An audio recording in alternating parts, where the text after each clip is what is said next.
Hello everyone, welcome to my channel Syed Ashok. Friends, आज हम ABM के मॉड्यूल बी में चैप्टर नंबर 11 का पार्ट 3 करेंगे। ये चैप्टर फ्रेंड्स आपका डेवलपमेंट ऑफ ह्यूमन रिसोर्सेज के बारे में। यहाँ पर फ्रेंड्स हम जॉब एनालिसिस और रोल एनालिसिस के बारे में चर्चा करेंगे। तो देखिए, जॉब या role analysis. Job analysis is a technique which facilitates the listing of what is required to perform a task or a job। तो जॉब एनालिसिस का मतलब एक टेक्निक होती है जो हमें फैसिलिटेट करती है, हमें सुविधा देती है कि हम लिस्ट आउट कर सकें कि किसी जॉब को करने के लिए, किसी टास्क को करने के लिए क्या करना पड़ेगा। What is required to perform a task. एक काम करना है, मुझे किसी कस्टमर के खाते में 10,000 रुपये जमा करने हैं, तो ये 10,000 रुपये कैसे जमा होंगे, उसके लिए मुझे क्या क्या करना होगा, वही होता है आपका जॉब एनालिसिस। ठीक है। ट्रेडिशनल जॉब एनालिसिस यानी कि पहले जो जॉब एनालिसिस हुआ करती थी उसमें 3 पार्ट होते थे। जो पहले ट्रेडिशनली जॉब एनालिसिस हुआ करती थी उसमें 3 पार्ट होते थे। कौन कौन से? जॉब डिस्क्रिप्शन, जॉब स्पेसिफिकेशन और जॉब इवेल्युएशन। ठीक है। ट्रेडिशनली जॉब एनालिसिस में 3 पार्ट होते थे, job description, job specification, job evaluation. सब के बारे में हम डिटेल में चर्चा करेंगे। अब तो ट्रेडिशनली 3 होते थे, अभी क्या हुआ है, जॉब इवेल्युएशन को अलग रख दिया गया है। अब सिर्फ 2 ही रह गए हैं, जॉब डिस्क्रिप्शन और जॉब स्पेसिफिकेशन। हम चर्चा करेंगे इसके बारे में भी। अब देखिए, जॉब डिस्क्रिप्शन का मतलब होता है किसी जॉब में क्या क्या काम करना होगा। जैसे अगर आप क्लर्क हैं तो क्लर्क में क्या क्या जॉब करनी होगी, क्या क्या काम करना होगा, जॉब डिस्क्रिप्शन। जॉब स्पेसिफिकेशन, क्या क्वालिटी, क्या योग्यता, क्या एटीट्यूड होना चाहिए। आपको क्लर्क बनना है तो क्या योग्यता होनी चाहिए, जॉब स्पेसिफिकेशन। और जॉब इवेल्युएशन मतलब होता है जॉब का मूल्यांकन करना। क्लर्क की जॉब मुश्किल है या ऑफिसर की जॉब मुश्किल है, सीनियर मैनेजर की जॉब मुश्किल है कि हेड कैशियर की जॉब मुश्किल है, इसका कंपेयर करना जॉब इवेल्युएशन होता है। सब के बारे में हम डिटेल में चर्चा करेंगे। मैंने ऐसे हल्का सा आपको डिस्क्रिप्शन मतलब एक ब्रीफ इंट्रोडक्शन टाइप का दे दिया है। However, with the increasing complexities of the jobs and linkage of complexities with the wage structure, the job evaluation becomes an independent exercise outside the job analysis। तो भाई traditionally job analysis में 3 चीज़ें थी, job description, job specification, job evaluation. लेकिन चूँकि job में complexities बढ़ी और साथ ही साथ में जितनी ज़्यादा कठिन होगी जॉब उतना ही अच्छा सैलरी मिलेगी। वेज स्ट्रक्चर से भी वो जुड़ा हुआ है, बाइप्रोरेटेड सेटलमेंट से जुड़ा हुआ है। अब भाई स्केल 5 हो तो ऑब्वियसली आपकी जॉब ज़्यादा कॉम्प्लेक्स होगी, आपको सैलरी अलग मिलेगी। ठीक है। इन्हीं सभी वजहों से जो जॉब इवेल्युएशन है फ्रेंड्स, इसको उठा करके एक अलग एक्सरसाइज के तौर पर रख दिया गया, इंडिपेंडेंट रख दिया गया है। ये जॉब एनालिसिस का पार्ट अब नहीं रह गया है। दस the job analysis primarily focus on job description and job specification. तो अब हम सिर्फ 2 ही चीज़ों पर फोकस कर रहे हैं, जॉब के डिस्क्रिप्शन पर और जॉब के स्पेसिफिकेशन पर। जॉब डिस्क्रिप्शन में क्या क्या एक्टिविटीज़ करनी है वो होता है, जॉब स्पेसिफिकेशन में requirement of person in terms of qualification and attribute. यानी कि जॉब स्पेसिफिकेशन में क्या आता है, व्यक्ति को क्या क्वालिफिकेशन होनी चाहिए और क्या एट्रीब्यूट या क्या क्वालिटी, एटीट्यूड वगैरह होना चाहिए। ठीक है। फिर अब हमें बात करनी है जॉब डिस्क्रिप्शन के बारे में। Job description, this simply records each and every component of the job which an individual has to perform in a given setup. यानी किसी पर्टिकुलर जॉब में जो कुछ भी करना होगा आपको, सारी चीज़ों को एक साथ लिख लिया जाए, इकट्ठा कर लिया जाए, तो वही जॉब डिस्क्रिप्शन कहलाता है। उदाहरण से देखें तो और समझ में आएगा। For a job of stenographer और प्राइवेट सेक्रेटरी, अगर किसी को स्टेनोग्राफर या प्राइवेट सेक्रेटरी बनाया जाता है तो उसके जॉब डिस्क्रिप्शन में क्या क्या आएगा, उसको क्या क्या करना पड़ेगा। टेकिंग डिक्टेशन, जो कुछ भी बॉस बोले उसको लिख कर रखना होगा। टाइपिंग द मैटर, जो भी मैटर बोला गया उसको टाइप करना होगा। उसके बाद में keeping the record of boss engagement, कब कौन सी मीटिंग है, कहाँ जाना है, लंच डिनर कहाँ होगा, उस सब का रिकॉर्ड मेंटेन करें। Dealing with the end taking care of visitor, जो भी विजिटर कस्टमर्स आते हैं उनका टेक केयर करना। ट्रेवल प्लान बनाना बॉस के लिए। और फाइलिंग लेटर्स, अगर कोई चिट्ठी चौपाती निकालनी है तो वो सब चीज़ें भी टेक केयर करनी होंगी। तो ये चीज़ें जो कुछ भी इतनी बातें हमने की फ्रेंड्स, ये सारा क्या है, जॉब डिस्क्रिप्शन है। यानी कि आपको क्या क्या करना होगा। अगर आप एक प्राइवेट सेक्रेटरी बने तो ये टास्क आपको करने, that is job description. So what is job specification. Job specification की बात करेंगे। On the basis of job description, job description के आधार पर, जॉब डिस्क्रिप्शन में क्या आपको क्या क्या काम करना है उसके आधार पर a list of requirement are prepared in terms of educational qualification, age, work experience, specific knowledge, skill, expertise, temperament.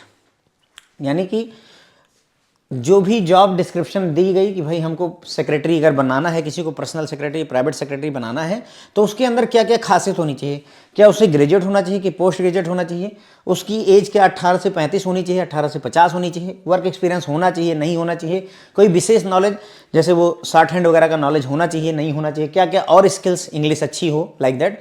तो ये सारी चीज़ें अगर हम बातें कर रहे हैं जो कुछ भी, दैट इज जॉब स्पेसिफिकेशन। जैसे example, again in the example of stenographer और private secretary, a certain temperament, मतलब एक टेम्परामेंट और स्किल्स आर रिक्वायर्ड, मतलब तो एक विशेष तरीके का उसका स्वभाव होना चाहिए और स्किल्स होनी चाहिए उस व्यक्ति के अंदर में। जैसा कि मैंने बताया कि भाई उसको शॉर्ट हैंड वगैरह ये सारी चीज़ें आनी चाहिए। ओके, आगे बढ़ते हैं।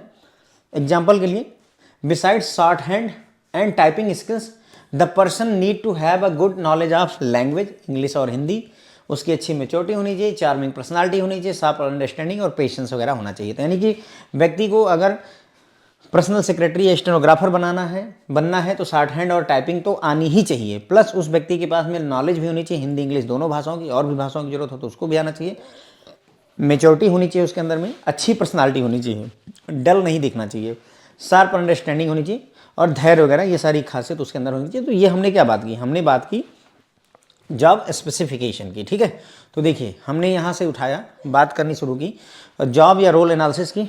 तो जॉब एनालिसिस एक टेक्निक है जिसकी सहायता से किसी टास्क या जॉब को परफॉर्म करने के लिए हमें क्या क्या करना होगा उसकी लिस्टिंग आती है।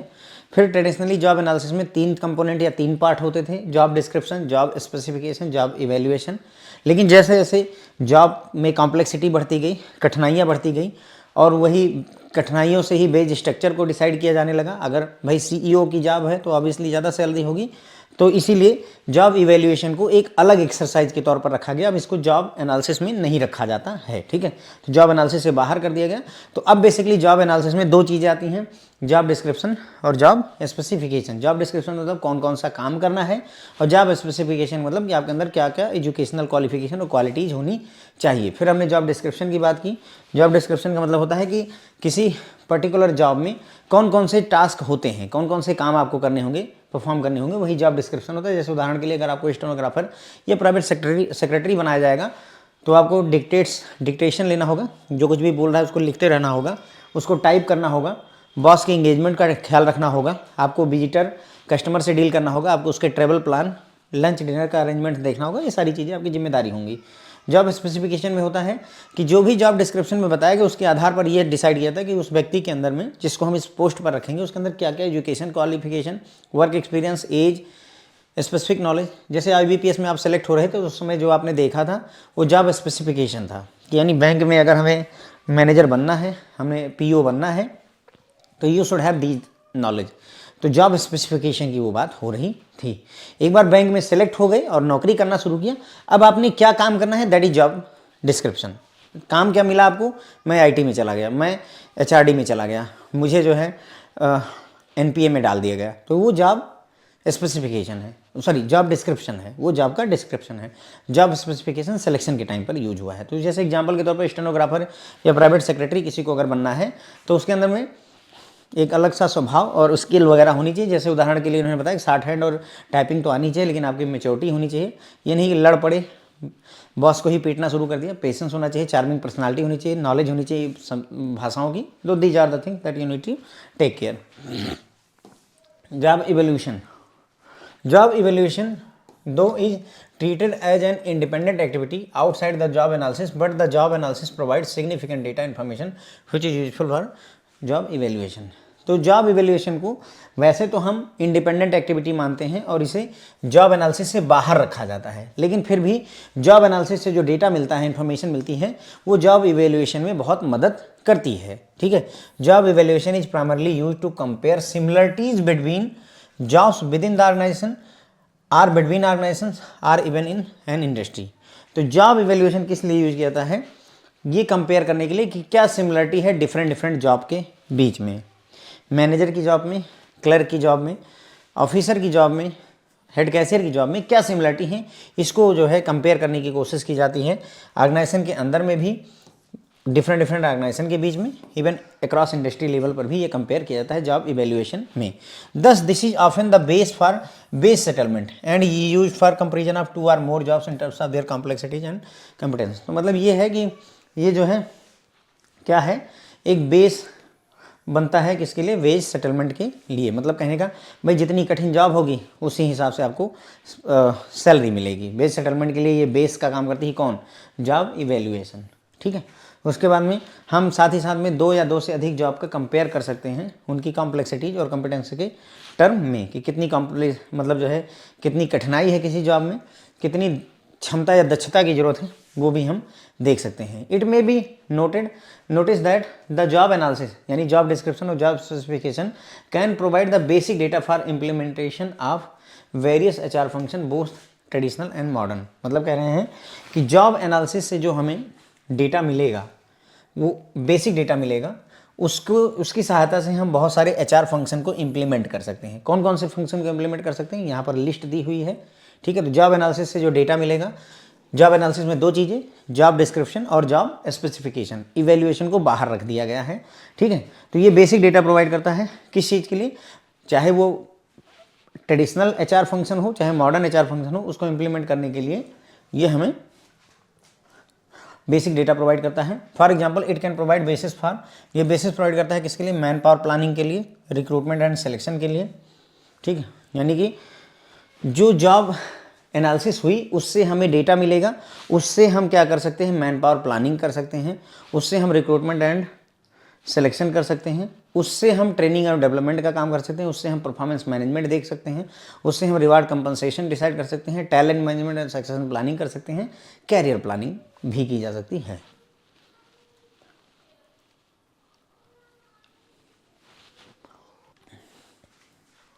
ठीक है, तो देखते हैं, मतलब कहने का ये हुआ कि जॉब एनालिसिस से हमें जो डेटा मिला उसकी सहायता से हमने मैन पावर प्लानिंग की, यानी कि to assess the type and number of people with different skills and capacities. Man power planning, कितने लोग किस टाइप के किस स्किल सेट के हमें कितने लोग चाहिए। रिक्रूटमेंट और सिलेक्शन की बात की जाती है, to identify and select person with right skill capacity. मतलब कहने का कि आइडेंटिफाई करेंगे और सेलेक्ट करेंगे जो सही व्यक्ति सही क्षमता और नॉलेज के साथ होगा, उसको रिक्रूटमेंट और सिलेक्शन किया जा रहा है। ट्रेनिंग और डेवलपमेंट में हमारे पास डेटा है जॉब एनालिसिस के थ्रू, तो हम कैरी आउट करेंगे किसको ट्रेनिंग की जरूरत है। Need identification, building capability however lacking, जिसके अंदर कमजोरी है, जिसके अंदर नॉलेज नहीं है, उसको आइडेंटिफाई करेंगे, उसके अंदर कैपेबिलिटीज डेवलप करेंगे। परफॉर्मेंस मैनेजमेंट में हम रिजल्ट्स को मेजर करेंगे, अचीवमेंट को मेजर करेंगे अगेंस्ट आइडेंटिफाइड एक्टिविटीज़ के अगेंस्ट में, कि मतलब तुमने कैसा परफॉर्म किया जैसे हमें उम्मीद थी या नहीं। ओके, रिवार्ड और compensation, to compensate employee for their contribution against the activity perform, जो भी काम किया उसके अगेंस्ट में उनको सैलरी या और कोई कंपनसेशन देना है, बेनिफिट देना है, तो वो कर सकते हैं। टैलेंट मैनेजमेंट और सक्सेशन प्लानिंग में भी हेल्प करता है।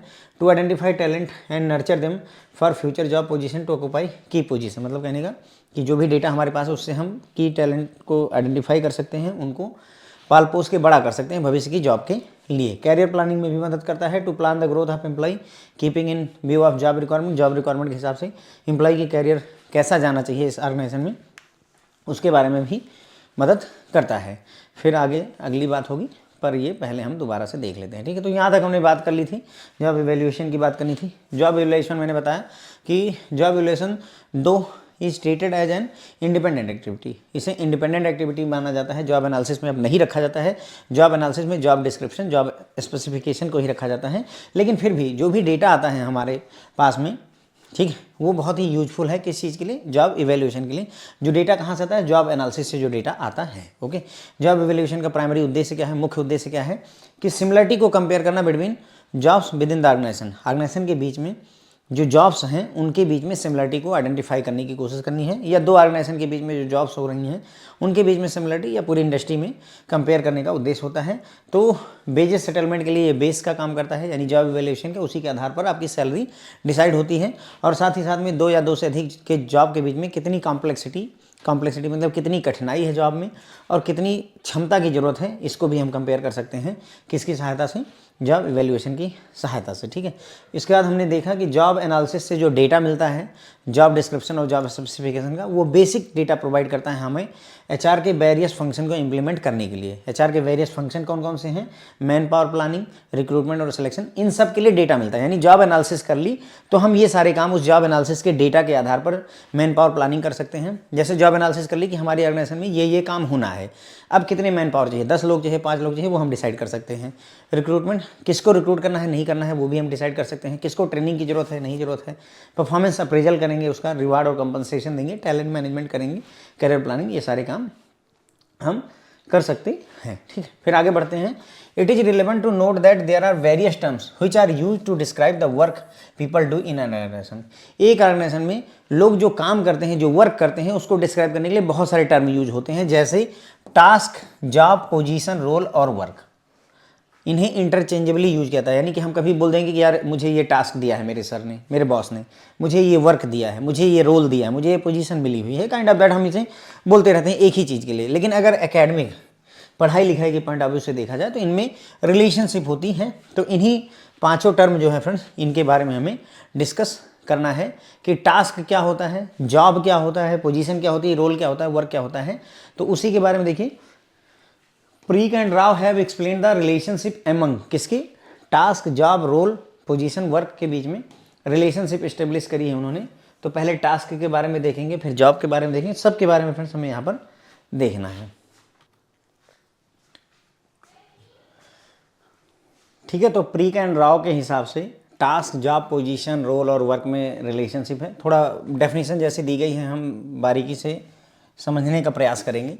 टास्क क्या होता है, this is a piece of work, मतलब काम का एक टुकड़ा, कोई काम करना है, मुझे लखनऊ जाना है तो ये एक टास्क हो गया। उसमें से कोई एक छोटा सा टुकड़ा लिया कि मुझे टिकट लेना है, तो दैट इज अ टास्क। एक टास्क है टिकट लेना है, बस पर बैठना है, एक टास्क हो गया। ठीक है, तो it is a piece of work, this is the basic element of a job. किसी जॉब का बेसिक सा एलिमेंट होता है क्या, टास्क।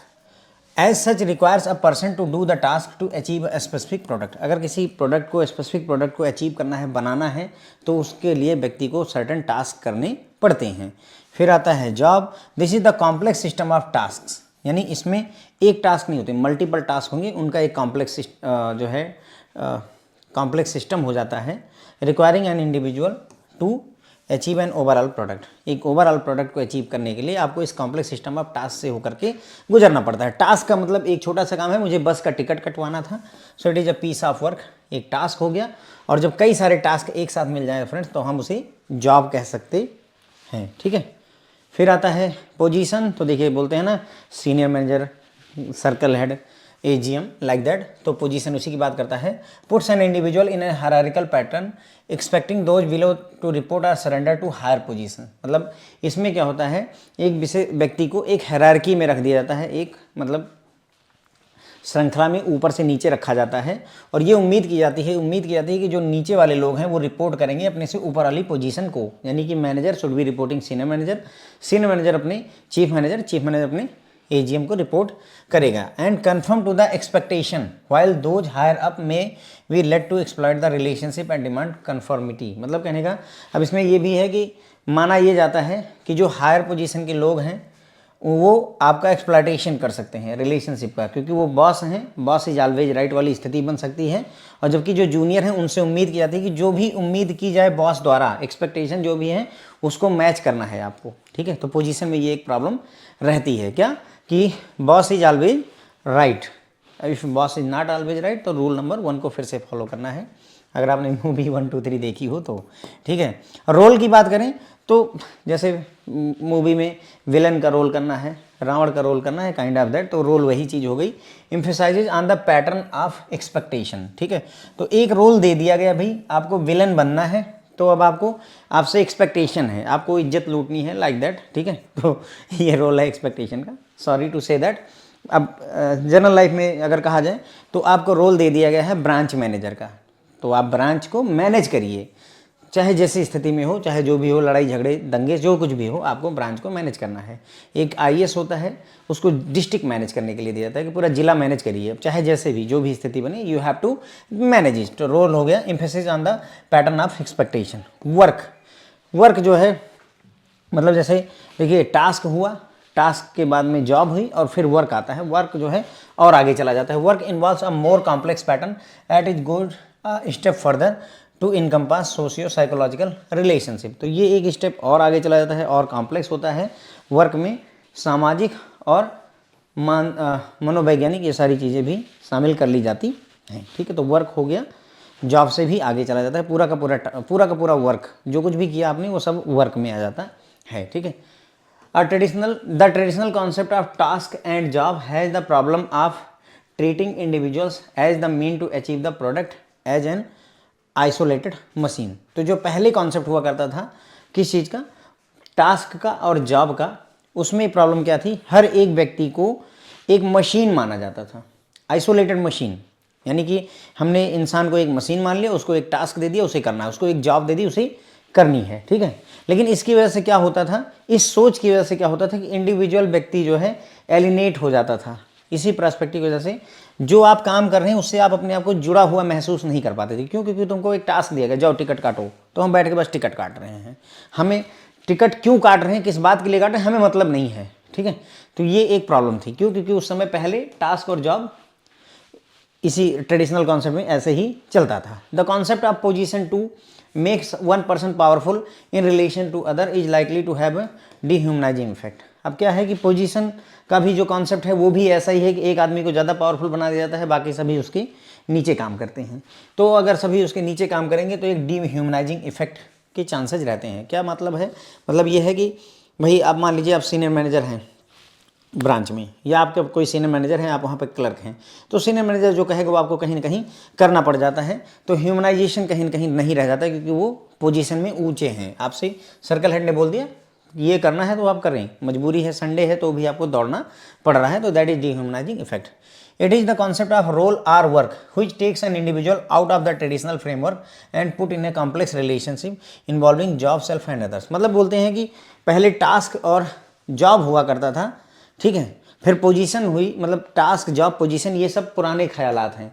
नए ख्यालात में आपका रोल आता है और वर्क आता है। तो रोल और वर्क जो होता है ये इंडिविजुअल को क्या करता है, ट्रेडिशनल फ्रेमवर्क से बाहर लेकर के आता है और एक कठिन रिलेशनशिप में रखता है, जहाँ पर जॉब, सेल्फ और अदर्स होते हैं। यानी जॉब है, कोई काम है, उसमें आपका भी वैल्यू है और अदर्स को भी वैल्यू मिल रही है। ठीक है, तो यानी कि टास्क और जॉब बेहतर नहीं है, पोजीशन भी अच्छी नहीं है, लेकिन रोल और वर्क लोगों को एक सम्मान देते हैं, बेसिकली जो इनका कहने का मतलब है ये। Okay, in the HRD perspective role is very relevant and mandatory concept. HRD के पॉइंट ऑफ व्यू से देखा जाए तो रोल बहुत ही इंपॉर्टेंट और मैंडेटरी कॉन्सेप्ट हो जाता है। इसीलिए रोल एनालिसिस टेक्निक बनाई गई है। इसीलिए रोल एनालिसिस टेक्निक बनाई गई क्योंकि रोल बहुत इंपॉर्टेंट हो जाता है, रिलेवेंट हो जाता है। लाइक जॉब एनालिसिस टेक्निक, जैसे जॉब की एनालिसिस की जाती है उसी तरीके से रोल को भी एनालाइज किया जा सकता है रोल एनालिसिस टेक्निक की सहायता से। ठीक है, जॉब एनालिसिस टेक्निक में हमने देखा था जॉब स्पेसिफिकेशन, जॉब डिस्क्रिप्शन और जॉब इवैल्यूएशन। बाद में देखा कि जॉब इवैल्यूएशन को हटा दिया गया है। ठीक है, तो role analysis technique of which job analysis is a significant component. यानी कि रोल एनालिसिस टेक्निक में जॉब एनालिसिस भी एक कंपोनेंट के तौर पर यूज हो जाता है, रोल एनालिसिस टेक्निक। ठीक है, in addition to merely listing the activities expectation of the counterparts all those related to the given role are also considered. तो यहाँ पर क्या होता है, जैसे जॉब एनालिसिस में क्या होता था कि क्या क्या काम करना है हम उसको लिस्ट आउट करते थे, कौन कौन सी एक्टिविटी परफॉर्म करनी है। तो यहाँ पर जब आप रोल एनालिसिस करेंगे तो वहाँ पर क्या क्या काम करने हैं वो तो हम लिखेंगे ही लिखेंगे, साथ ही साथ expectation of the counter parties की जो है या काउंटर पार्ट्स की एक्सपेक्टेशन क्या है इस पर्टिकुलर दिए हुए रोल में, वो भी यहाँ पर कंसिडर करके चला जाता है। In the framework of role, the key performance area (KPAs) are identified and the critical attribute that an individual need to perform effectively are listed. तो अगर आपको रोल एनालिसिस करनी है तो वहाँ पर रोल में की परफॉर्मेंस एरिया सेट कर दिया जाता है। जैसे अगर ब्रांच के मैनेजर हैं तो उनको क्या परफॉर्मेंस एरिया दे दिया जाएगा कि आपको 7 टारगेट पूरे करने हैं, आपको कासा कंप्लीट करना है, आपको एमएसएमई का टारगेट पूरा करना है, प्रायोरिटी सेक्टर पूरा करना है, लाइक दैट। ओके, तो ये सारी चीज़ें फ्रेमवर्क ऑफ रोल में की परफॉर्मेंस एरिया आइडेंटिफाई कर दिए जाते हैं, और क्रिटिकल एट्रीब्यूट जो कि इंडिविजुअल से उम्मीद की जाती है कि वो परफॉर्म किए जाते करने चाहिए, उनको भी लिस्ट कर दिया जाता है इसमें। ठीक है, तो देखिए हमने यहाँ पर थोड़ी सी बातें करी, लगभग सब निपट गया था। ये हमने देखा कि भाई टास्क, पोजीशन, जॉब, रोल और वर्क को इंटरचेंजेबली यूज किया जाता है कि एक टास्क कर रहे हैं, ये जॉब करने जा रहे हैं, या फिर ये रोल हमारा है, ये वर्क हम करेंगे, तो आपस में कोई दिक्कत नहीं होती। हम टास्क भी कहते थे, हम वर्क भी कहते हैं, लेकिन ये अलग अलग हैं। कैसे अलग अलग हैं उसी को यहाँ पर हमने प्री कर्ण राव की लैंग्वेज में देखा। इनके हिसाब से टास्क एक वर्क का छोटा सा टुकड़ा होता है, किसी जॉब का बेसिक एलिमेंट होता है। ठीक है, टास्क जो है वर्क का भी छोटा सा टुकड़ा होता है और जॉब का भी बेसिक एलिमेंट होता है, इन सबसे छोटी यूनिट एक तरीके से हो गई।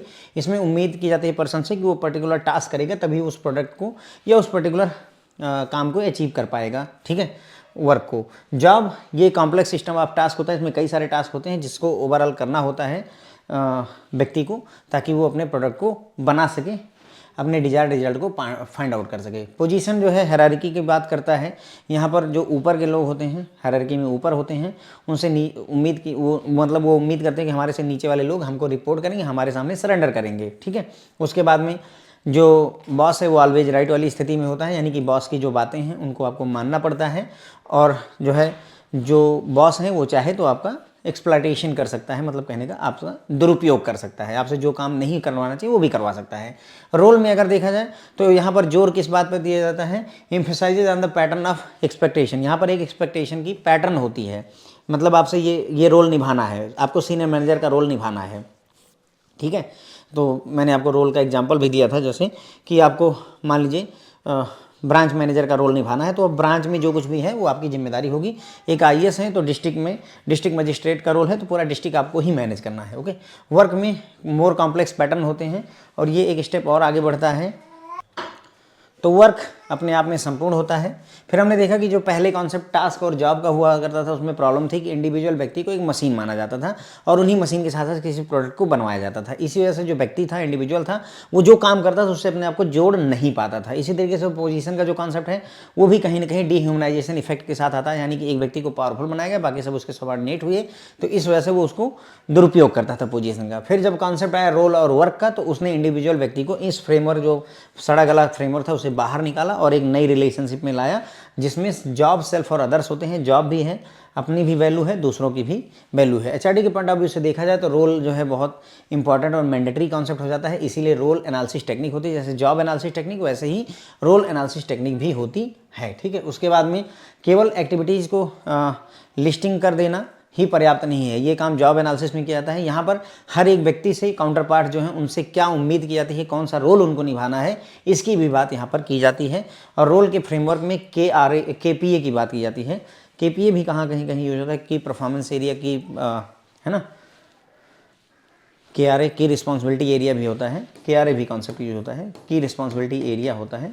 तो की परफॉर्मेंस एरिया का कॉन्सेप्ट यूज किया जाता है, जिससे एनालिसिस की जा सके कि भाई तुम जो तुमसे उम्मीद की जा रही वो तुम कर पा रहे हो इफेक्टिवली या नहीं कर पा रहे हो, तो ये होता है की परफॉर्मेंस एरिया। ठीक है, तो बस यहीं पर अपना लेक्चर खत्म होता है। अभी अगले लेक्चर में भी हम जॉब एनालिसिस और इन सब के बारे में थोड़ा और डिटेल में चर्चा करेंगे। Thank you so much friends.